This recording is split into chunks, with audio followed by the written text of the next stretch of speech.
Exercise 1.5 question number 1। Let u is equals to 1 to 9। ये एक universal set है क्योंकि बाय डिफॉल्ट हम यूनिवर्सल सेट को कैपिटल यू से डिनोट करते हैं। और a is 1 2 3 4, b is 2 4 6 8 and c is 3 4 5 6। Then find all these complements. तो किसी एक सेट का कॉम्प्लीमेंट सपोज a है, सपोज x एक सेट है और उसका कॉम्प्लीमेंट हमें फाइंड करना है। तो उसे हम वेन डायग्राम से समझ सकते हैं कि अगर x सेट एक स्क्वायर के अंदर बना हुआ है, जो स्क्वायर उस एक्स सेट का यूनिवर्सल सेट है, तो ये स्क्वायर एक यूनिवर्सल सेट हो गया और ये सर्कल एक सेट हो गया एक्स। तो एक्स के अंदर के एलिमेंट्स तो ये होंगे, लेकिन एक्स के कॉम्प्लीमेंट के एलिमेंट्स, बचे हुए एलिमेंट्स वो होंगे जो यूनिवर्सल सेट में हैं। यानी कि एक्स के कॉम्प्लीमेंट में वो यूनिवर्सल सेट के एलिमेंट्स होंगे जो एक्स में प्रेजेंट नहीं है। सो इसे हम डायरेक्ट एग्जांपल से समझते हैं। सो ए कॉम्प्लीमेंट, यहाँ पर यूनिवर्सल सेट इन तीनों सेट्स के लिए हमें यू दिया है, तो हमें फाइंड करना है ए कॉम्प्लीमेंट। यानी कि यूनिवर्सल सेट में वो एलिमेंट्स जो ए में प्रेजेंट ना हो, मतलब ए के एलिमेंट्स को छोड़कर जितने भी एलिमेंट्स यूनिवर्सल सेट में है वो। तो ए में 1 2 3 4 है, तो ए कॉम्प्लीमेंट में क्या होगा? 5 6 7 8 एंड 9। ए को छोड़कर यूनिवर्सल सेट में प्रेजेंट एलिमेंट्स। ए कॉम्प्लीमेंट को हम इस तरीके से भी लिख सकते हैं कि यूनिवर्सल सेट माइनस ए, मतलब यूनिवर्सल सेट में ए के जितने भी एलिमेंट्स हैं उन्हें छोड़कर बचे हुए elements. So this is the answer for A complement. Now B complement, similarly B में जितने भी एलिमेंट्स हैं उन्हें छोड़कर जितने यूनिवर्सल सेट में एलिमेंट्स हों। So we have 1 then 3 then 5 and 7 and 9। तो बी में सारे इवन नंबर्स थे, तो यूनिवर्सल सेट के ऑड नंबर्स यहाँ पर आएंगे। Now third, A union C का कॉम्प्लीमेंट। अब पहले ब्रैकेट के अंदर के टर्म को हम फाइंड करते हैं। मान लेते हैं ए यूनियन सी कोई सेट है पी, तो पी बराबर ए यूनियन सी। अब इससे पहले हम फाइंड करें। Now P is A union C, मतलब ए के पहले एलिमेंट्स आएंगे 1 2 3 एंड 4।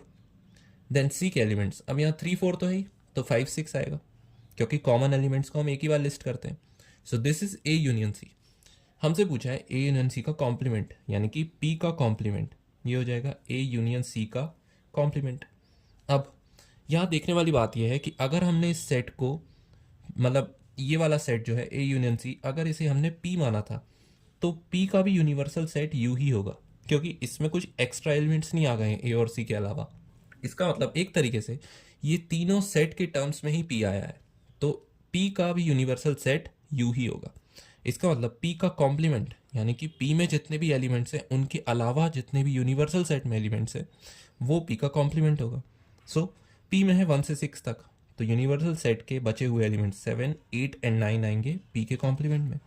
और P का कॉम्प्लीमेंट था A यूनियन C का कॉम्प्लीमेंट। इसका मतलब इस सेट का आंसर है 7 8 एंड 9 ना A union B।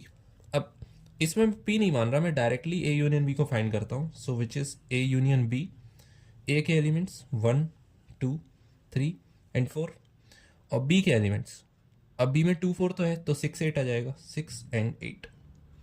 Now A union B का कॉम्प्लीमेंट, मतलब ए यूनियन बी में जो एलिमेंट्स हैं उन्हें छोड़कर जितने एलिमेंट्स यूनिवर्सल सेट में हो। सो ए यूनियन बी के कॉम्प्लीमेंट में आएगा, यहाँ पर मैं डायरेक्टली लिख देता हूँ, 1 ऑलरेडी है, 2 ऑलरेडी है, 3 ऑलरेडी है, 4 भी है, 5 नहीं है, सो 5 आ जाएगा। फिर 6 है, 7 नहीं है, देन 8 है, 9 नहीं है, तो ये हो जाएगा 5 7 9। नाउ फिफ्थ, ए के कॉम्प्लीमेंट का कॉम्प्लीमेंट। तो ए का कॉम्प्लीमेंट हमने ऑलरेडी फाइंड कर लिया था, विच इज 5 6 7 8 9। तो इसको हम लिख सकते हैं 5 6 7 8 9 का कॉम्प्लीमेंट। यहाँ पर अगर मैं देखूँ x का कॉम्प्लीमेंट ये पोर्शन है, अब ये पोर्शन हुआ x कॉम्प्लीमेंट, तो इस पोर्शन का कॉम्प्लीमेंट x होगा, क्योंकि यूनिवर्सल सेट के बाहर तो हम जा नहीं सकते कि इससे भी बाहर पहुंच जाए, मतलब या तो ये x होगा या तो ये x कॉम्प्लीमेंट होगा या फिर ये x के कॉम्प्लीमेंट का कॉम्प्लीमेंट होगा। तो यहाँ पर है 5 6 7 8 9 a का कॉम्प्लीमेंट और उसके ऊपर एक कॉम्प्लीमेंट लगा है, तो वो एलिमेंट्स a के कॉम्प्लीमेंट में, मतलब वो एलिमेंट्स यूनिवर्सल सेट में जो ए के कॉम्प्लीमेंट में ना हो। तो 5 6 7 8 9 ए के कॉम्प्लीमेंट में है, तो इसके अलावा जो यूनिवर्सल सेट में एलिमेंट्स हैं वो हो जाएंगे 1, 2, 3 एंड 4। और यहाँ से हमें प्रॉपर्टी पता चल गई कि ये 1, 2, 3, 4 तो ए ही था, तो इसका आंसर आ जाएगा ए। तो एक प्रॉपर्टी ये है कि ए के कॉम्प्लीमेंट का अगर होल कॉम्प्लीमेंट करें तो ये आ जाएगा ए। तो ये हम याद रख सकते हैं, आगे क्वेश्चंस को सिंप्लीफाई करने में हमें ये काम आ सकती है। नाउ सिक्स्थ, बी माइनस सी का कॉम्प्लीमेंट। अब बी और सी, बी माइनस सी का मतलब है बी के वो एलिमेंट्स जो सी में प्रेजेंट ना हो। तो बी के तो बहुत से एलिमेंट सी में प्रेजेंट नहीं है, लेकिन जो कॉमन एलिमेंट सी में प्रेजेंट है उन्हें छोड़कर बी के हमें एलिमेंट्स को लिस्ट करना है। सो बी में 2 लिख सकता हूँ क्योंकि 2 सी में प्रेजेंट नहीं है। बी का 4 में नहीं लिख सकता क्योंकि 4 सी में प्रेजेंट है।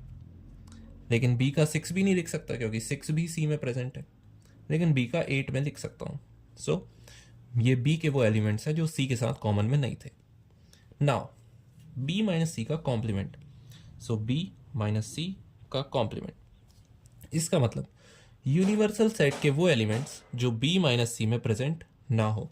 सो यहाँ पे आ जाएंगे एलिमेंट्स 1, 3, 4, 5, 6, 7 एंड 9, क्योंकि 2 और 8 ऑलरेडी इसमें प्रेजेंट थे। Therefore, these all are the answers of the given questions.